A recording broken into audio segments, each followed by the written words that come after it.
Adunay daghang problema sa atong kinabuhi. Adlaw-adlaw problema. Wala tuo problema. Ngay subon. Muna nga sa atong pagkinabuhi, pasalamati ang Ginoo nga naa siya. Pasalamati ang Ginoo nga nakailaka niya. Why? Kung kay kunduna kay Ginoo, adlaw-adlaw malipayon. Adlaw-adlaw malipayon mo na nga dili maayo nga dili ka malipayon mo muduol ka mo simba sa Ginoo. Muna nga wear your smile. Ipakita ang imuhang pagmaya nga niduol ka sa Ginoo. Kay lain kay panimation kung gaguol ka nga nagsimba sa imong Ginoo nga imong tag-iya sa imong kinabuhi. Muna kung nga si Lord ang imong gikinabuhi adlaw-adlaw, so adlaw-adlaw gikinahanglan nga magmalipayon ka. Dili ka kaila sa problema, bisan ang imong problema imong dagway. Apan dili ka makaila sa problema. So mga igsuon, nakita nato ang problema diri sa 1 Samuel. Ato inumduman nga ang 1 Samuel nagisgot ni siya kabahin sa kinabuhi sa usa ka managtiayon. Si Elkana mao ni siya ang bana, apan duna siya duha ka asawa. Problema dili. Problema kay nganong duha iyang asawa. Duha iyang asawa. Din ang usa niyang asawa dunay mga anak. Din ang pinakamahal niyang asawa walay anak. So sa diha nga magkita silang duha dunay pag-BI. So problema pag mata pa lang niya na problema. Pag tulog na po niya problema, pagkakita niya sa mga anak na dunay anak ko problema. So sa atong kinabuhi kanunay naay problema. Wala po na may tao walay problema.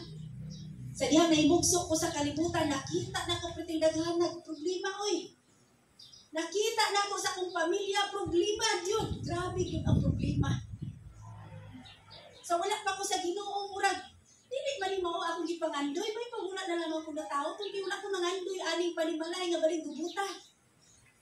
Inom diri, inom dito. Hubog diri, hubog dito. Away diri, away dito. Labay plato, labay kaldero dito. Pero dili soda. So ikaw nag-observe sa mga sitwasyon. Pertini mo, uula. So, asa ka makapit para walay problema? Ikaw, nga bata pa lang, doon na kay pagkapit sa Ginoo. Wala ko na kinahanglan ni ani. Ay, wala na lang ko na tao. Diba, mauna kasagaran ang linya sa mga bata, ang ilang papa, problema, ilang mama, problema. Ay, wala na lang ko na tao.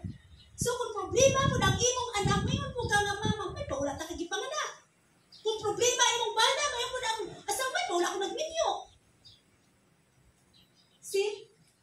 So bisag asa dunay problema. So ang atong mensahe karon, how do you handle your problem? Kung saan na to pag-handle sa problema?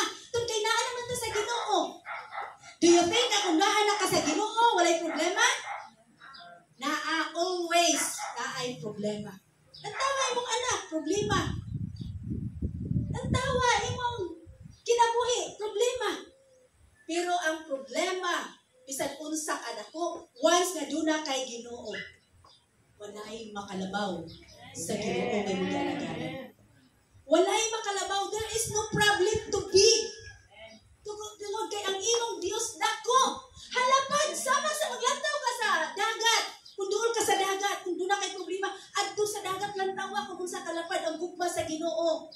Dili pag mulantaw ka dito, maglumos ka. Dili. Kung dili lang tawon ni mo, unsa kalalom ang gugma sa Ginoo. Diha ni mo, bisan dili kaangayan niyang dawaton, dili kaangayan niyang gamiton. It's because dako kayang gugma diha ni mo. Ya ikaw. Ibaylo ni mo ang Dios imong problema pating gamayan? Dili. gibuhat, nagduol siya sa Ginoo. Hilak gid sa maayo sa Ginoo. Hilak gyud si Hana ani maigsuon. Ingon siya og ang iyang kailog naghatag kaniya og dakong kasuko. Problema na siya kung doon na kay kasuko mga igsuon. Aron siya masamok tungod kay si Huba nagtakop sa iyang taguangkan. Dili siya kaanak. Una mga igsuon. Dagang problema ni kalibutan na kung dili ka kaanak problema. Kung wala kay trabaho problema. Kung doon na kay sakit problema. Kung wala kay kwarta problema. Kung dagang kag kwarta problema gyapon. Manuman. Ino naman po kang dalo. Kung na kay kwarta. Kung dagang kag kwarta. Inom po kang inom kung dagang kag kwarta. Inom po ka din dyan kung kapakaon kung na kay kwarta. Kung na kay trabaho, inom na dyan kung kamaon ng gyapon. Hindi ka hatag sa piso. Hindi ka pang libre. Problema na kanunay. Then ang tao mismo mo create o problema o ang tao muhatag niyo problema. Wala ka klase. Pero kung doon na kay Ginoo, bisan naka-create kang problema, kabalo kang mulabay sa imong problema. Kabalo kang musalikway sa imong problema. O imo duolon ang Ginoo. Sama sa gibuhat ni Hana. Asya sa ni duol. Si church nagduol siya din sa Ginoo, nagdangoy siya sa Ginoo. Hangtod na balaka si ilay niya, nagtuo si ilay niya, naghupog siya. Ang pare, nagtuo na gani siya. Kaya nung siya, kitab-kitab niyang baba. So gatuo si ilay na nahupog siya. Pero nag-ingon si Hana nga, iyang duol sa Ginoo ang iyang kaduol. Kung unsa nahitabo, si Hana nakabaton og anak gidungog si Hana sa Ginoo. Luyon yan ang tanan niyang kaguol. Wala ta na sa kung pila ka tuig niyang kaguol ana yang problema. Apan sa iyang giduol niya sa Ginoo, gitubag siya sa Ginoo. So kung unsa man imong problema mga igsuon, duol sa Ginoo kay siya motubag niyo. Duol sa Ginoo kay siya nakadungog niyo. Duol sa Ginoo kay bisan ang unod sa imong utok na ilan nabasa sa Ginoo. Unod sa imong kasing-kasing nabasa sa Ginoo. Munang luyo sa imong problema gamay man o dako. Duula ang Ginoo nga naghatag nimo kinabuhi ug kusog. Mga igsuon. Sama sa gibuhat ni Hana mga igsuon. So gikinahanglan nato nga ma-realize sa atong kinabuhi nga ang Dios kanunay naggamit og problema aron malikod. Mga igsuon, sa dihang nagpagamit ka sa Ginoo as a servant of God, diha mailhan luyo sa problema kung unsa ka kalikod. Muna nga, bisan sa iyong pagkamakasasala, gigamit ka sa Ginoo. Bisan sa iyong pagkahugaw, nga maingon ng mga tao, dili na siya takos. Dili na siya angayan na gamiton. Dili na siya angayan mga barog din ha. Tungki iyang hugaw, kaya siya mas maayo na kuala niya. Dili na to siya gamit. Dili siya angayan gamiton. Why? Ang tao kanunay naglantaw sa imong kahuyang. Apan si Lord, once na ni-decide ka nga muduol, magpagamit sa Ginoo, erase ang tanan. Pero ang tao kanunay naggunit ni ana. Kanunay nagpana nimo. Kung doa kay Ginoo ang araw nga ipana nimo, balik sa upana nimo. O nato inumduman. Then, kinanglan nimo ma-realize nga gigamit di ko sa Ginoo bisan dili ko takos. Kung kay nakita sa Ginoo nga likon ako. Una mga igsuon. Pero kung nagpagamit sa Ginoo luyo sa problema, wala na ka. Guol na ka. Kung talikod na ka sa Ginoo, una nga usay di tagamiton sa Ginoo. Why? Nakabasa ni si Lord sa mong nauna eh. Nakita na niya yung una eh. Ayaw na, ay dili na ko ni gamiton. Tun kay pag-abot aning gamay problema, ubiya na ni nako. Kabalo si Lord. Tungod kay kaihap siya sa mga lugas sa imong mga buhok. Kabalo si Lord asa kataman. Kabalo si Lord kung unsa ka kasing tawhana. Una mga igsuon, kung ikaw gigamit sa Ginoo nga mahimo niyang sulugoon, it's because the Lord knows your heart, that you are humble.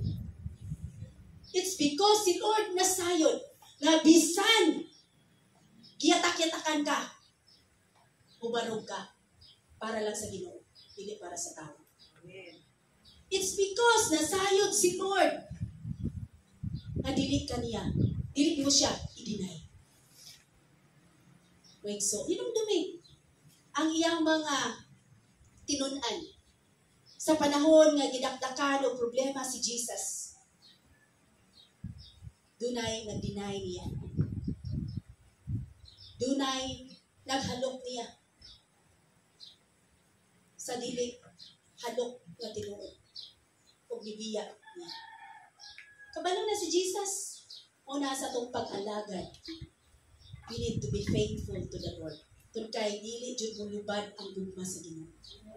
Walay paglubad. Mulubad man imong papa, mulubad man imong mama, mulubad man imong mga igsuon, mulubad man imong bana. Ayaw paglubad sa imong relasyon sa Ginoo because nasayod si Lord niya imo. Nasayod siya. Muna nga ang mga tao nga dunay close relationship diha ni Lord. Dunay Holy Spirit na mo direct siyang kinabuhi nga mag-unag mensahe o dikta o ingon. Moingon si Lord, prepare your heart. Doon kaya ang tawanan niya ang nakaman. Una mga igsuon. Ikinahanglan ta, muduol, kanunay sa Ginoo. No matter what na mahitabo sa itong kinabuhi. Doon kaya ang kinabuhi sa tao, dili ta makabalo. Para nato puro ratatanan sakto. Diba? Sakto ra gyud tatanan, sige, walay sayop. Unang mag-away naman nag-isawa kay wala may sayop tila, puro sakto. Mag-away ang mama ug anak to kay wala may sayop, puro sakto. Pero kung kabalo ka mo dawat sa mali, wala gyud pa nag-away. Kabalo ka mo dawat nga dili ka sakto, wala joy. Masalupan sa adlaw nga problema. Kay mo ingon makaday nga sorry. Pero kung wala gani bisan pila ka oras, pila ka bulan, pila ka adlaw, pila ka tuig. Kung maghuna-una gani ka nga sakto ka, bisan kabalo na ka sa pulong sa Ginoo, utalikod jud ka sa Ginoo. Why? Na mao nang kinaiya sa tawo. Dili mo dawat og sayop. Dili mo dawat og sayop ang tawo. Ang tao dunay kasing-kasing nga puno sa garbo. Ang tao dunay kasing-kasing nga maulaw. Once na nakasala ka, ikaw mismo dili makaduol sa Ginoo. Why? Maulaw ka sa Ginoo. Kaya siya nasayod sa tanan. Maulaw jud ka. Dili ka kaako. Why? Because ikaw mismo nasayod nga nakabuhat kag sayop. Ikaw mismo nasayod. Nasa wala pa ang problema, luya na ka sa Ginoo. Ikaw mismo nasayod na imo gibaylo ang Ginoo. Sa tanan, gibaylo nimo si Lord. Na bisan nasayod ka nga siyang tinubdan sa imong kusog para makabakyaw ka. Bisan nasayod ka nga ang Dios kay imong tigpanalimod na gaayo nimo, pero mabaylo nimo siya sa panahon nga wala pa kay problema. So pag abot sa problema, do you think na makasugakod ka pagbaro? Never. Why? Tun kay sa wala pa'y problema, kitalikdan na nimo ang Ginoo. Pusa, isinggit ko ang ngalan mo, Ginoo. Tibuok